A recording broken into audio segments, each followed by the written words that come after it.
Hello students, hope you all are doing well.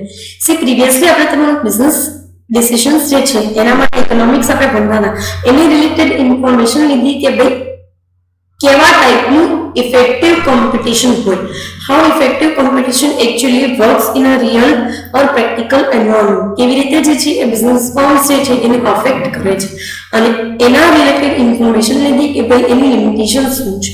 ભાઈ હવે તમને થોડા એવા સ્ટેટિસ્ટિકલ જે છે એ ડેટા રિલેટેડ ટૂલ્સ આપેલા છે.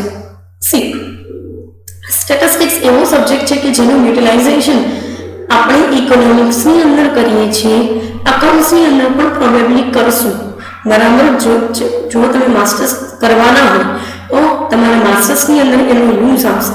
અધર દેન ધીસ સ્ટેટિસ્ટિક્સનું પોતાનું ઇમ્પોર્ટન્સ છે. બરાબર.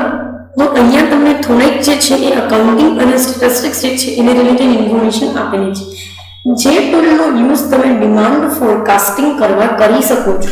બરાબર. જે ટૂલનો યુઝ તમે તમારી કંપની જે છે એના પ્રોફિટને ડિસાઇડ કરવા, એના સેલ્સ વોલ્યુમને ડિસાઇડ કરવા માટે કરી શકો છો. Fine.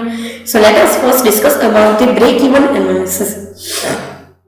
Break-even point is that volume of output at which neither profit is made or no loss is incurred.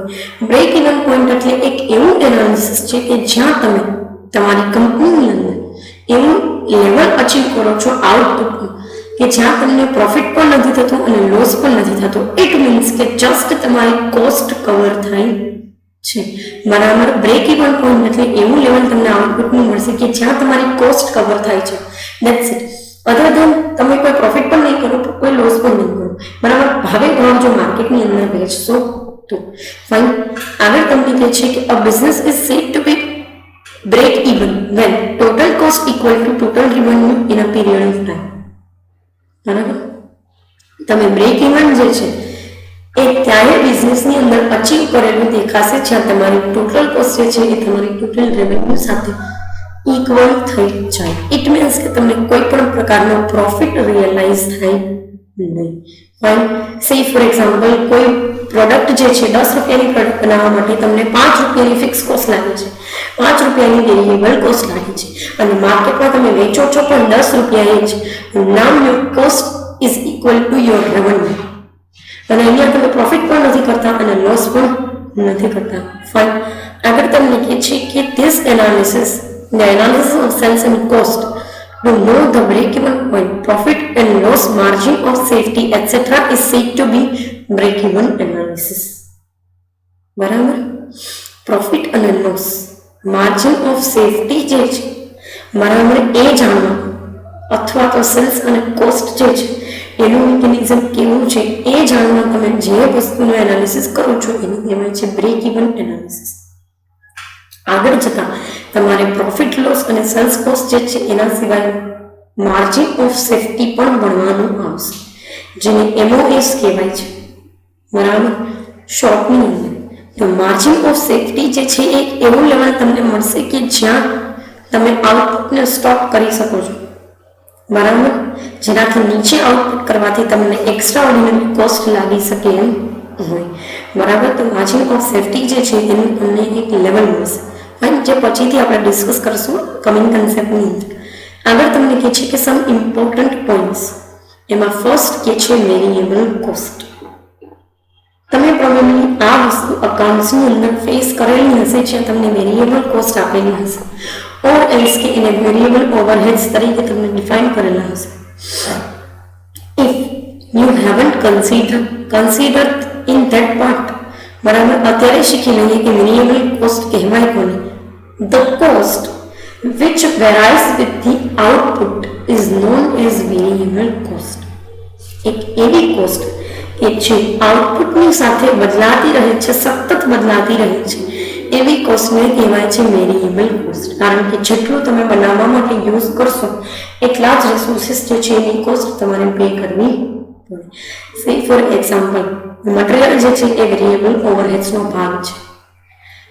શું કામ? કારણ કે જેટલું તમે પ્રોડક્શન કરવાનું છો એટલું તમને મટીરિયલ લાવવાનું છે. ફાઇન. સો વેરિયેબલ કોસ્ટ જે છે એ તમારા આઉટપુટ સાથે વેરાય થાય છે. સેકન્ડ તમને કીધું છે ફિક્સ્ડ કોસ્ટ. એક એવી કોસ્ટ કે જે વેરાય નથી થતી આઉટપુટ સાથે અને ફિક્સ જ રહે છે at any level of output. જેને ડિફાઇન કરવું હોય તો તમે એવું કહી શકો કે the cost which maintains or rest same at all level of output that is known as fixed cost. બરાબર, એ કોસ્ટને તમે ફિક્સ કોસ્ટ કહી શકો છો. અને ફિક્સ્ડ કોસ્ટ છે એ તમે કદાચ 0 આઉટપુટ બનાવો તોય સેમ રહે છે અને 1 લાખનું આઉટપુટ બનાવશો તોય સેમ જ રહેશે. બરાબર, એટલે કે સ્પ્રેડ થઈ જાય છે તમારા પ્રોડક્શનની અંદર. ફાઇન. સો એ એક પર્સપેક્ટિવ તમને આપેલો છે. થર્ડ તમને કે છે સેમી વેરિયેબલ કોસ્ટ ઓર સેમી ફિક્સ કોસ્ટ. એનું તમને બહુ સીધું સાદું એક્ઝામ્પલ આપું. ઘણી બધી વખત કંપની જે છે એ એડવર્ટાઇઝમેન્ટ એક્સપેન્સ કરે છે. Yes or no? Advertisement expense જે છે એ કંપનીનો એવો એક્સપેન્સ છે કે જે એને થોડા સમય સુધી ઇફેક્ટિવનેસ અપાવડાવશે. તમે એમાં એડવર્ટાઇઝમેન્ટ એક્સપેન્સ જે છે એને તમે રિટર્ન ઓફ કરી દો છો અમુક યર્સની અંદર. તમે કીધું હોય કે 5 વર્ષની અંદર રાઇટ ઓફ કરવાના છે એટલે તમે 5 વર્ષ જે છે એની અંદર સ્પ્રેડ કરીને રાઇટ ઓફ કરી દો છો. આવા એક્સપેન્સ જે છે એને સેમી વેરિયેબલ અથવા તો સેમી ફિક્સ એક્સપેન્સ કહેવાય છે. જે થોડા સમય સુધી તો ફિક્સ જ રહેશે, એટલે કે જ્યાં સુધી તમે એને સ્પ્રેડ કર્યા છે એટલા વર્ષ સુધી એ ફિક્સ રહેશે, પછીથી જે છે એ વેરિયેબલ થઈ જાય છે. બરાબર. સે ફોર એક્ઝામ્પલ, આજે મેં ઐશ્વર્યા રાય જે છે એને કેમ્પેન કરવા માટે બોલાવી. હવે 1 કરોડ રૂપિયા લીધા છે એડવર્ટાઇઝમેન્ટ કરવા. બરાબર. 1 કરોડ રૂપિયા જે છે એને હું 10 વર્ષની અંદર સ્પ્રેડ કરું છું તો દર વર્ષે મારું એડવર્ટાઇઝમેન્ટ એક્સપેન્સ કેટલો થાય? તો કે 10 લાખ રૂપિયા. બરાબર. તો આ વસ્તુ જે છે એ 10 વર્ષ સુધી તો ફિક્સ રહેશે, પછી 11મા વર્ષથી વેરિયેબલ થઈ જશે. તો કાં તો તમે એને સેમી ફિક્સ કહી શકો અથવા તો સેમી વેરિયેબલ કોસ્ટ કહી શકો. ફાઇન. અને લાસ્ટ તમને આપેલું છે કન્ટ્રીબ્યુશન.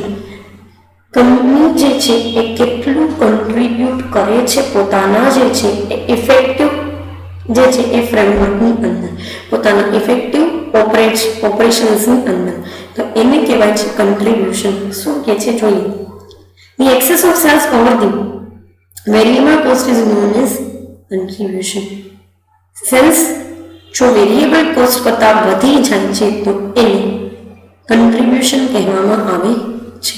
અહીંયા તમને આપેલું જ છે કે the difference between cells and variable cost is term is contribution. એટલે કન્ટ્રીબ્યુશનનો સીધો સાદો મતલબ થાય છે કે તમે એક્સેસ અમાઉન્ટ તરીકે તમને જેટલા પૈસા મળે છે, બરાબર, એ તમારા માટે જે છે એ ઇફેક્ટિવ કન્ટ્રીબ્યુશન છે કંપની માટે. ફાઇન. સો એ એક પર્સપેક્ટિવ આપ્યું છે. કન્ટ્રીબ્યુશનને 3 અલગ અલગ વેથી એ લોકોએ ડિસ્કસ કરેલું છે. જોઈએ. ફર્સ્ટ તમને કીધું છે contribution is equal to sales minus variable cost. સેલ્સમાંથી વેરિયેબલ કોસ્ટ માઇનસ કરી દો તો હવે તમારી પાસે ફિક્સ કોસ્ટ ને પ્રોફિટ વધે.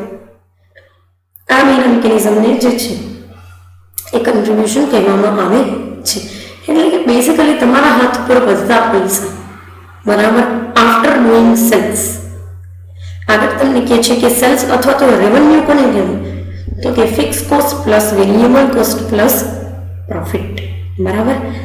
તમે જેટલા પણ ફિક્સ એક્સપેન્સ હતા એ લગાડી દો છો, પ્લસ તમને પ્રોડક્શન કરવા માટેના જેટલા એક્સપેન્સ લાગેલા છે જેનો નેચર વેરિયેબલ છે એને તમે લગાડી દો છો, પ્લસ તમે એડવર્ટાઇઝમેન્ટના પણ એક્સપેન્સ લગાડી દો છો, એડમિન સાઇડથી કોઈ એક્સપેન્સ થયા તો એ પણ લગાડી દો છો, બરાબર, વેરિયેબલની અંદર, અને પ્લસ તમે પ્રોફિટ લગાડો છો.